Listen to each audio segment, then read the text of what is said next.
So a while ago, I made a video explaining my top 10 breeds I would never own as a professional dog trainer. And one of the dogs on that list is the German Shepherd, which got quite a few spicy reactions of people saying like, oh, well, you must be a shit dog trainer then. And I don't mind, like, it really doesn't bother me. But it did give me the idea to make a video specifically about why I would never want to own a German Shepherd. Maybe it makes more sense to people instead of me having to explain it in a quick 2 minutes. If you disagree or agree, I would love to hear about it in the comments.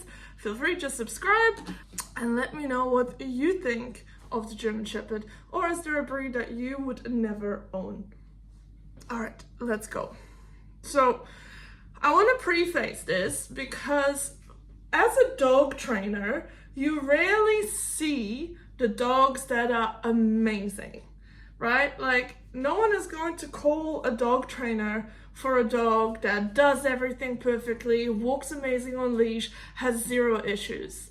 Look, you're never going to do that. Like, why would you spend money on a dog that is perfect? Like, what we do get is dogs that are puppies, and you do the foundational puppy training. Or if you're a specific sport dog trainer, then you get to see more of the good dogs, right? Because you want to reach competition level obedience or bite work and all that kind of stuff. But I don't do that stuff. I'm a pet dog trainer. I go to people's house and I help them because their dog is destroying shit, or it's reactive or aggressive, or it drags them on a lead, or the dog, well, I don't need to explain this to you, you know what a dog trainer is. So that is what my opinion of German Shepherd is mainly based on. And I can tell you now, my very main reason is that I only see shitty German Shepherds. Almost exclusively. I know one from the top of my head that I think is amazing. And the rest, all the reasons why I saw German Shepherds is because of reactivity. All of them. Yeah, I'm just gonna blanket statement it, and I would say almost all of them, 99%, had some type of reactivity issues to people coming to the house, to dogs on the street, to cyclists, to anything, to the point that people could not have any guests to the house anymore. Like, I mean, just look at the video of Leo on my page, and you see the work that I've done with him. And I mean, Leo was fucking great once we managed to get through all those stages. And you know what? I think most of these dogs would be great dogs if they were in the right household to begin with. Like, let's not disregard that. The reason I see so many shitty German Shepherds is because, first of all, they're backyard bred.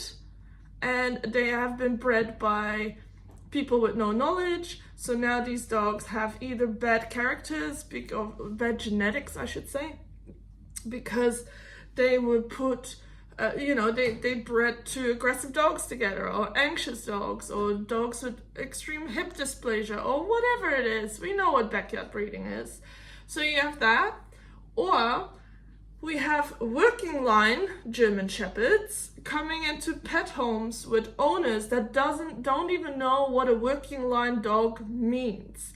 And I can't even count on my two hands how often that's happened. That I've come to someone's house and I see the German Shepherd and I'm like, is this a working line? And they're like, what do you mean? And I'm like, well, there is a show line and there's a working line. And if you have a working line, you basically bought a Ferrari.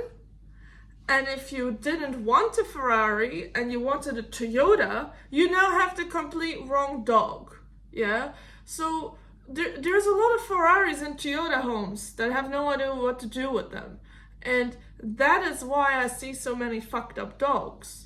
And that's often nothing to do with the dog, but if you then wait 2-3 years before you get a trainer in, there's a whole lot of work that you need to undo for that dog to become pleasant again. And that is why I feel like, German Shepherds, all the Shepherds almost all the shepherds I see have these issues, and I just want none of it. I'm just being completely put off that breed because of it. So then you get the poorly bred dogs with lots of anxiety and instability. Obviously, you see that in every breed, but I feel like it's especially important when you have a German Shepherd because they need to be bred well or you have a liability on legs. It's simple what it is. And it doesn't help that some German Shepherd owners are very inexperienced, but they've seen the German Shepherd on TV and it's such an amazing dog. And then they get it, and again, they don't know that they've got the Ferrari. Like, Ferrari dogs are fine in Ferrari households because they know how to get the most out of the dog. But if you don't, that's so easily flips into, well, he's guarding the house, and now guests aren't allowed to come, and he attacks other dogs. Like, it happens all the time.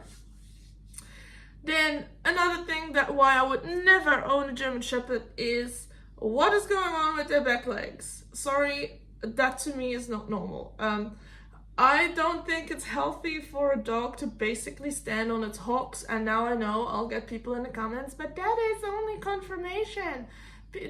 Why is it that in conformation for German Shepherds, it's only the German Shepherds that stand that way? I've never seen a pit bull stand that way, or a standard poodle, right? Why is it only the German Shepherd that's basically diagonal from the back? And then people are surprised that their dogs have arthritis and like they do their ACLs and hip dysplasia. Well, because it's bred into the dogs to have malfunctioning hips. It's insane to me. Then the next reason I would never own a German Shepherd is the whining and the drive leaking would drive me insane. Like the German Shepherd whine, I just cannot listen to it. I've listened to it so much at work with dogs that are just like constantly. I just, I get like a rage syndrome when people snore. If someone is snoring, I just want to smother them, but I don't because I'm a decent human being. But that's how the German Shepherd whine makes me feel. It makes me feel like I don't even want to be in the same room with you anymore. I just want to get out of here.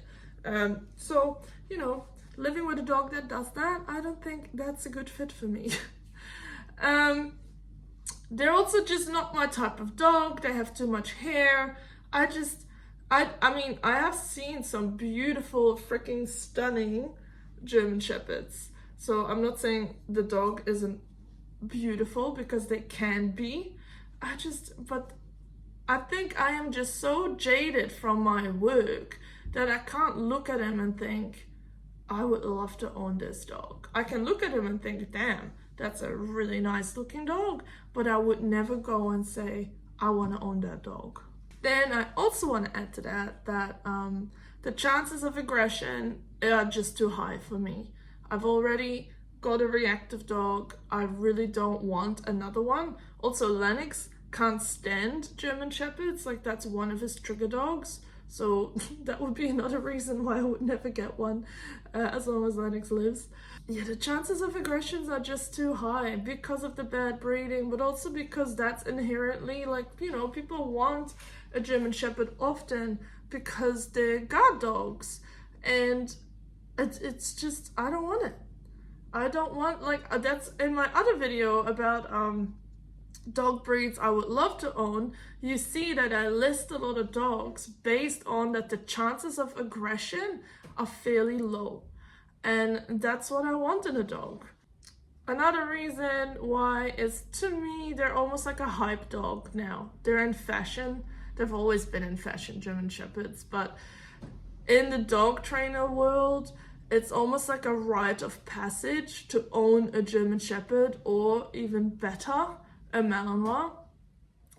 And I'm very against the grain, so that's a reason for me to never want one. Everyone wants a German Shepherd to prove they're a real dog trainer. Well, then I'm gonna buy a Corgi and I'll do it with a Corgi. That's just me being a little bit pedantic. But yeah, that is definitely one of the reasons why I would never get one as well. And the last one is some, not all of them, but some German Shepherd owners are just weird.